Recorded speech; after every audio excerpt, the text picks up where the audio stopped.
Bien, buenos días. En esta ocasión les voy a hablar rápidamente y brevemente sobre la permeabilidad en suelos. Ya se comentó el efecto que tiene el suelo y el flujo de agua subterránea en otra ocasión. En este pequeño video me quiero enfocar en el coeficiente de permeabilidad. ¿Sí? Tenemos varias cosas que comentar. Ya vamos a hablar de flujo de agua en suelos, de la permeabilidad y del concepto de esfuerzo efectivo, que de antemano les comento que lo dejamos para después, que está relacionado más que todo con, como su nombre lo indica, con la condición de esfuerzos que crea la presión de agua y cómo nos afecta en la resistencia. Pero ahorita nos vamos a enfocar en las presiones de agua y en el flujo del agua en el suelo. ¿Ok? ¿Por qué es importante la permeabilidad? Porque influye en el comportamiento del suelo, ¿ok?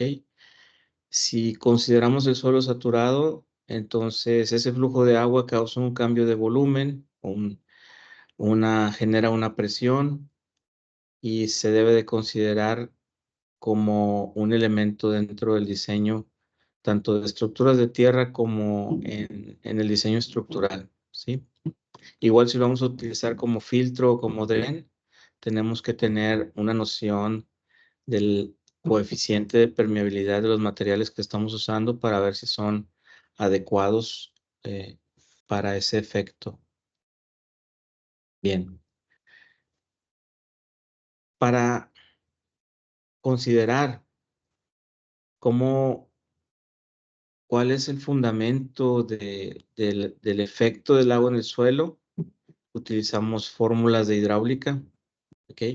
El flujo lo causa un cambio de valor de energía de un punto a otro. Entonces usamos la ecuación de conservación de energía de Bernoulli. Y para el flujo de agua en un medio poroso, un francés allá por el siglo XVIII estableció la ecuación que lleva su nombre para definir el flujo de agua en suelos. Bien. Recordando la ecuación de Bernoulli, nos dice que la energía solamente se transforma de un punto a otro. En hidráulica sabemos que la carga total, la presión total, está dada por la carga de presión en un punto sumada a su carga de elevación más su carga de velocidad. La única excepción aquí es que en el suelo, para las velocidades de flujo que se tienen y números de Reynolds bajos que se consideran, porque se considera flujo laminar, la carga de velocidad se ignora, se considera despreciable. Entonces, en el flujo de agua en suelos, la carga total está dada solamente por la carga de presión más la carga de elevación con un punto de referencia, ¿verdad? Aquí podemos ver en este esquemático como el flujo de agua entre dos puntos. Obviamente el flujo de agua va a ser entre del punto A al punto B. De este punto de aquí al punto B es de donde fluye el agua, ¿verdad? Si notamos la presión total en el punto A contra la presión total en el punto B, pues va a ser la diferencia entre ambos. Y hay algo que se llama, si pueden ver, aquí hay una pérdida de presión, ¿verdad? Esta caída de presión de un punto a otro, pues es la energía que se llevó, que se consumió a través del suelo por la misma dificultad que tiene de atravesarlo. Pues, entre más difícil sea recorrerlo, pues más la pérdida de presión. Bien. Y entre dos puntos, aquí está la distancia L marcada, ¿verdad? La caída de presión dividida por la longitud entre el punto recorrido se le llama gradiente hidráulico, ¿sí? El gradiente hidráulico entonces es la caída de presión entre la longitud de los dos puntos analizados. Aquí, como pueden ver, está denotada la carga total en el punto A contra la carga total en el punto B, tomando un punto de referencia que es el que corresponde a el punto sobre el cual medimos la carga de elevación, podemos obtener lo que viene siendo el gradiente hidráulico. ¿Sí? Hablando de la ley de Darcy, el flujo de agua se da de un punto de mayor presión a un punto de menor presión. ¿Sí?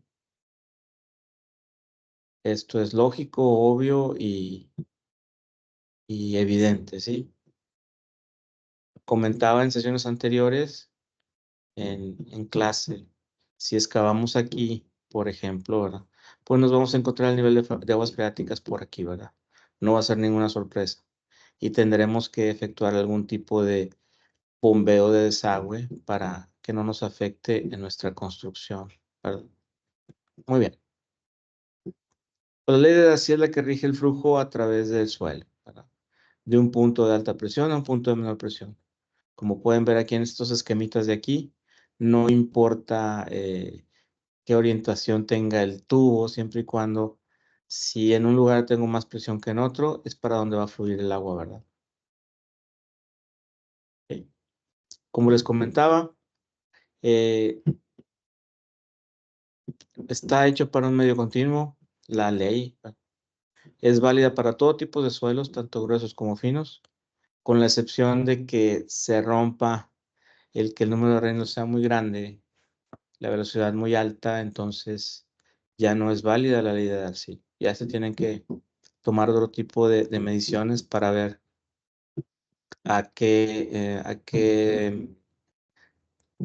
cómo se podría determinar el flujo en esas condiciones, ¿verdad? ¿Ok? La ley de Darcy es simple. La ley de Darcy indica que la velocidad que se tiene a través del fluido es aquella que se da por multiplicar el gradiente hidráulico por la sección por la que atraviesa el fluido multiplicado por una constante. Esta constante es la que llamamos como coeficiente de permeabilidad. Entonces, la velocidad la velocidad de flujo me queda igual a K por la pérdida de presión entre la longitud entre dos puntos por la sección, ¿verdad? Sería esta sección transversal que atraviesa, ¿verdad? Como generalmente es un tubo, pues sería pi por radio al cuadrado entre 4, ¿verdad? O de la sección que estemos manejando, ¿sí? Ok, bien. En sí, la permeabilidad sería la capacidad de permitir el flujo de agua o la resistencia que opone a que el agua fluya a través de él, ¿verdad? Viéndolo de una manera o de otra. El agua pasa a través de los huecos que están interconectados.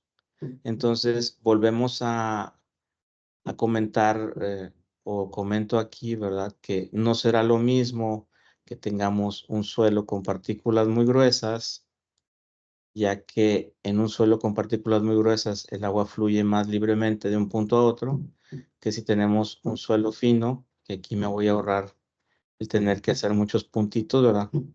Pero en un suelo fino, entonces el agua va recorriendo un camino más tortuoso. De hecho, más formalmente hay algo que se llama factor de tortuosidad en términos más formales que, que salen del alcance del tema, pero se toma en cuenta como que el suelo recorre una longitud más larga, ¿no? Entonces, por eso eh, la velocidad de flujo es más lenta, ¿sí? Ok. En general, hablando en términos relativos, ¿verdad? La grava es mucho más permeable que una arcilla, ¿ok? Y estudiar las condiciones de flujo es muy importante porque, como ya lo comenté anteriormente, muchos fenómenos problemáticos, tanto en construcción como en el desempeño de las estructuras, pueden estar en función de cómo está fluyendo el agua o las presiones de agua en la estructura. ¿Sí? El coeficiente de permeabilidad es característico de los suelos. ¿Sí? Por eso, desde un principio, si caracterizamos bien qué tipo de suelo tenemos, si lo clasificamos bien, entonces ya sabremos un estimado de cuál va a ser su rango de permeabilidad, que va a ser característico de ese tipo de suelo. No es que tengamos que determinar un valor específico muy preciso, pero ya nos vamos a dar una idea del rango de valores en el que va a andar, ¿verdad? ¿Ok? El coeficiente de permeabilidad está representado por la letra K y hay que tomar en cuenta de todas maneras que la permeabilidad como propiedad también va a estar en función de la viscosidad del fluido que atraviesa, ¿verdad? No es lo mismo que sea agua, que sea petróleo, que sea aceite. Y obviamente la viscosidad depende de la temperatura, ¿sí? De qué tan interconectados están los poros y si hay grietas o discontinuidades en el material, ¿verdad? Hablando de la teoría contra la realidad, ¿sí? Porque una cosa sería lo que obtengo de coeficiente de permeabilidad en una muestra eh, muy puntual a cómo se comporta el suelo en su totalidad en la realidad, ¿verdad? En campo. ¿Ok? Tenemos dos maneras de medir la permeabilidad. Está el permeámetro de carga constante y el permeámetro de carga variable. ¿Ok? El de carga constante, como se logra un flujo continuo de manera rápida, pues entonces se utiliza generalmente para suelos gruesos. El de carga variable se utiliza por tener que, en suelos finos, porque como el flujo es muy poquito, entonces ahorita muestro cómo el dispositivo toma eso en cuenta para poder medir pequeñas variaciones de carga en un lapso de tiempo, porque sería muy difícil mantener una carga constante con un flujo considerable para suelos finos. Esa sería la principal diferencia de por qué usamos unos con respecto a otros. ¿Sí? En el permímetro de carga variable, de carga constante, perdón, como su nombre lo indica, hay una diferencia de carga que no cambia. Eso hace que la ecuación se simplifique mucho, ¿verdad? Medimos el volumen que podemos recolectar en cierto tiempo. Cabe mencionar que aquí estamos definiendo un flujo vertical hacia abajo, ¿verdad? De la muestra. Y despejando de la expresión de Darcy, podemos obtener que la coeficiente de permeabilidad sería el flujo que obtuvimos en cierto tiempo multiplicado por la longitud dividido por la altura, por la sección y por el tiempo. Entonces, de una manera sencilla, una vez establecida, y obviamente que hay condiciones de laboratorio que cuidar cuidar que el agua no tenga burbujas de aire, que se logre saturación de la muestra, que se dice fácil, pero es difícil de lograr de manera estricta. El asunto es lograr un valor de coeficiente de permeabilidad confiable, ¿verdad? Este sería para el carga constante. Y para carga variable, la principal diferencia es que se conecta la muestra a un tubo de pequeño diámetro, a una pipeta, ¿sí? Y se va a hacer fluir el agua de abajo hacia arriba, obviamente saturándolo, usando agua sin aire, como les dije, ¿verdad? Entonces, se va a medir desde un tiempo cero hasta un tiempo determinado cuánto volumen fluyó en ese tubo, ¿verdad? Como pueden ver, es un volumen más chiquito por estar en el tubito. Fluye el agua de cierta altura a otra altura, entonces eso hace que la carga de un tiempo cero a un tiempo dado, pues fue variable, ¿verdad? La carga total varió de cierto punto a cierto punto, ¿ok? Y eso se toma en cuenta alterando la fórmula para carga variable, porque son en dos tiempos diferentes, se integra. En un momento les muestro cómo, ¿verdad? Y de esa manera tomamos en cuenta el volumen que se recorrió en la sección del tubo, que sería con A minúscula, con respecto a la sección de la muestra, que sería la mayúscula. Aquí está la longitud de la muestra, el tiempo en el que se tomó la lectura y las diferencias de carga entre ambos tiempos. Y ya podré yo medir el coeficiente de permeabilidad. ¿Ok? Otra vez, como esto se usa para suelos finos, estamos hablando de que la caída de carga del tiempo 0 al tiempo 1, a lo mejor son varias horas. De ahí la necesidad de hacerlo en este tipo de dispositivos, porque realmente hacerlo con carga constante me tardaría quizás hasta días. ¿Ok? Y de esta manera puedo hacer una medición más rápida y confiable haciendo uso de que el dispositivo sea por carga variable, ¿verdad? Ahora pueden ver cómo aquí el flujo es vertical, pero hacia arriba. En el otro era flujo vertical hacia abajo, este es flujo vertical hacia arriba. Hacia abajo y hacia arriba, ¿verdad? De todas maneras, es un flujo unidimensional, ¿verdad? Solamente me estoy fijando en una sola dirección, ¿verdad? Porque también, ya que veamos flujo bidimensional, vamos a ver cómo afecta el hecho de que la pérdida de carga no sea constante a todo lo largo del dispositivo, ¿verdad? En este caso, la pérdida de carga es constante en ambos. La pérdida de carga, ¿ok? Bien, aquí les dejo, y ya lo verán con detenimiento, cómo se llega a la definición de la expresión para el permeómetro de carga variable a través de integrar la ecuación para los dos puntos, los dos tiempos, tiempo 1 y tiempo 2, ¿verdad? Cómo varía de un tiempo 0 a un tiempo 1 y cómo llegamos a la definición de permeómetro, de la ecuación de permeómetro de carga variable. Como pueden ver, puede ser logaritmo base, logaritmo natural, y aquí lo pasamos para que sea logaritmo base 10, ¿verdad? Y ya finalmente comento rangos de valores, ¿sí? Rangos de valores para permeabilidades. Las unidades que más se utilizan son centímetro por segundo o metro por segundo, ¿sí? Aquí viene otra que no se usa mucho, pero como se pueden dar cuenta, lo que nos da una idea de la permeabilidad es el orden de magnitud del exponencial que tenemos, ¿sí? Aquí tenemos, si nos vamos en centímetros por segundo, aquí sería 10 a la menos 1, 10 a la menos 2.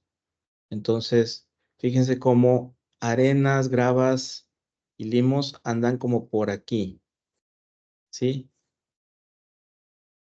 Entonces, lo que tenga esta orden de magnitud, arenas, gravas y limos, aquí podemos decir que tiene buena permeabilidad, ¿verdad?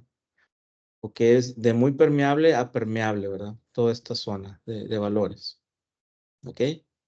Y ya en este rango de valores de 10 a la menos 6 a 10 a la menos 9, ya estamos hablando de muy baja permeabilidad, ¿verdad? Baja permeabilidad. Y esta sería ya extremadamente baja permeabilidad. Tanto es así que hay ciertos tipos de arcillas que se consideran en la práctica impermeables, ¿verdad? Que serían estos valores de 10 a la menos 11, 10 a la menos 12 metros por segundo, o acá está en centímetros por segundo. Esto no es absoluto, es bastante relativo a qué le voy a llamar bien permeable o no tan permeable, pero en esencia sería que los suelos gruesos son más permeables que los finos en este rango de valores, y sobre todo acostumbrémonos a usar alguno de estos rangos, ya sea centímetros por segundo o metros por segundo, para fijarnos en su orden de magnitud con respecto al exponencial de 10 para identificarlos como permeables, poco permeables o altamente impermeables. ¿Ok? Hay maneras empíricas de determinar el coeficiente de permeabilidad. Son aproximadas y nada más tienen la validez de dar un aproximado, como su nombre indica, son empíricos, ¿verdad? Y también de la prueba de consolidación que veremos más adelante, también ahí se puede determinar la, la permeabilidad. ¿Ok? Entonces, aquí está una ecuación de Hassen que tiene que ver con el D10 de la curva granulométrica y del cual podemos obtener eh, el valor de la permeabilidad con unas constantes que son también experimentales. Entonces, aquí hay un pequeño ejercicio donde tenemos diferentes curvas y fijándonos en el D10 de cada una de ellas, que ahí ya los determiné como los valores que vienen ahí, de 203, 206, 2.2, 2.5, 207. La permeabilidad me da estos valores, ¿verdad? Muy aproximadamente, pero pues sería un tanteo, ¿verdad? Como pueden ver, en centímetros por segundo. Como pueden ver, pues obviamente los valores más pequeños tienen que ver con los suelos más finos. ¿Sí? Y lo que es el esfuerzo efectivo, que sería el siguiente factor a considerar, que tiene que ver con bastantes cosas que pasan en fenómenos, en sismos y que afectan a las estructuras, pues lo dejamos para el siguiente tema, que es el de consolidación, para hablar más en detalle de el concepto de esfuerzo efectivo. Entonces, hasta aquí le dejamos con el tema de permeabilidad, esperando que les sirva de algo y y nos vemos en la próxima. Muchas gracias.